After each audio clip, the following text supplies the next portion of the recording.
समाजसुधारक, लोकहितवादी. लोकहितवादी जन्म 18 फेब्रुवारी 1823 पुणे या ठिकाणी गोपाळ हरी देशमुख यांचा जन्म झाला. गोपाळ हरी देशमुख मूळचे रत्नागिरीचे.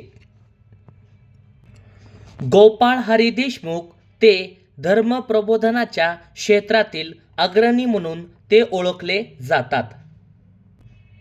लोकहितवादीचे नाव गोपाळ हरी देशमुख, मूळ आडनाव शिंदे हे होते. गोपाळ हरी देशमुख यांची दुभाषिक म्हणून एजंट कचेरी या सरकारी खात्यात नियुक्ती झाली.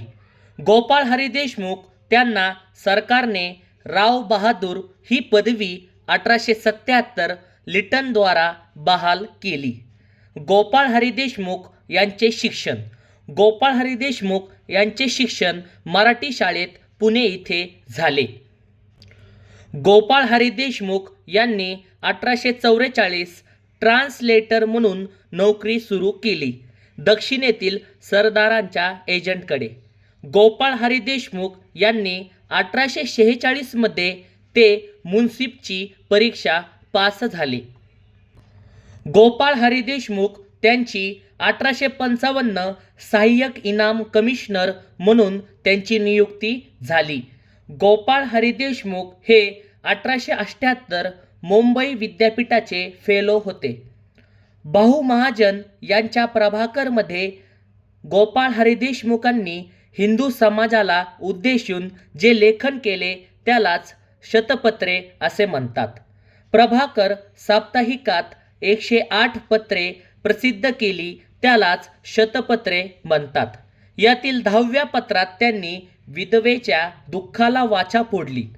प्रभाकरमध्ये स्वतःला लोकहितवादी असे म्हणून लिखाण करत होते गोपाळ हरी देशमुख. ही शतपत्रे डॉक्टर बाबासाहेब आंबेडकरांनी बहिष्कृत भारतमधून पुन्हा प्रकाशित केली.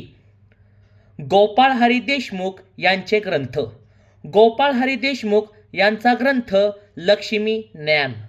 लक्ष्मी ज्ञानात राजकारण व अर्थकारण यावर आधारित ग्रंथ आहे. गोपाळ हरी देशमुख यांचा ग्रंथ गीतातत्व. गोपाळ हरी देशमुख यांचा ग्रंथ भरतखंड पर्व. गोपाळ हरी देशमुख यांचा ग्रंथ भिक्षुक. गोपाळ हरी देशमुख यांचा ग्रंथ लंकेचा इतिहास. गोपाळ हरी देशमुख यांचा ग्रंथ ऐतिहासिक गोष्टी. गोपाळ हरी देशमुख यांचा ग्रंथ पानिपतची लढाई. गोपाळ हरी देशमुख यांचा ग्रंथ कलियुग.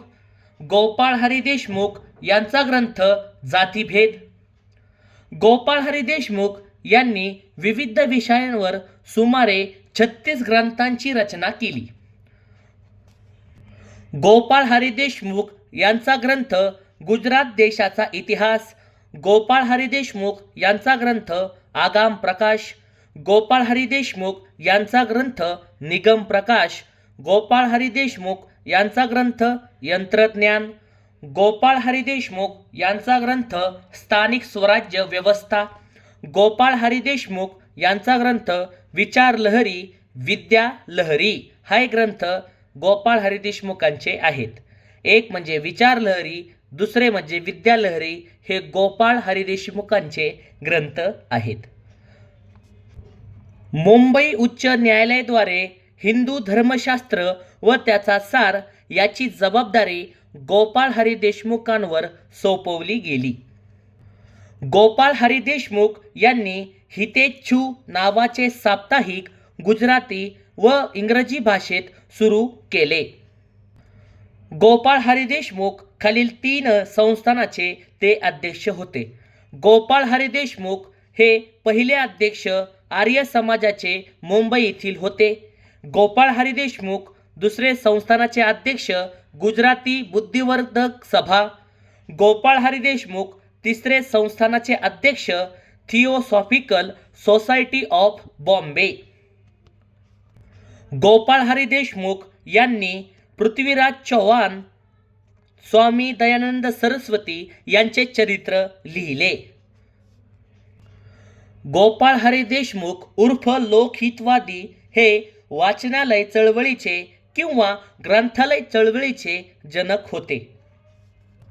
गोपाळ हरी देशमुख यांनी 1848 पुणा नेटिव्ह जनरल लायब्ररी ग्रंथालय सुरू केले. गोपाळ हरी देशमुख यांनी भारतात संसदेची स्थापना करावी असे विचार मांडले. गोपाळ हरी देशमुख यांना सर्वांगीण सुधारणेचे आद्यप्रवर्तक मानतात.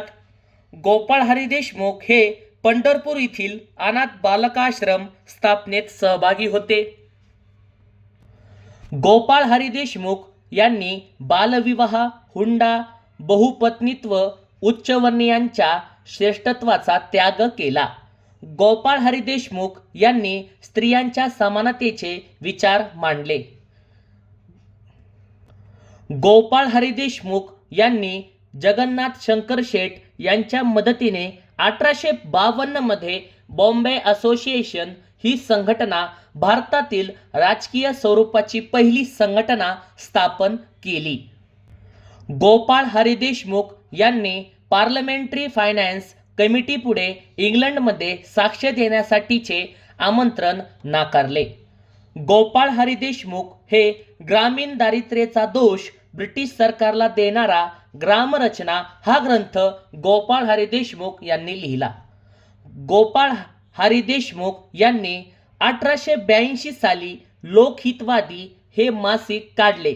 पुढे 1883 साली लोकहितवादी हे त्रैमासिक काढले. गोपाळ हरी देशमुख यांनी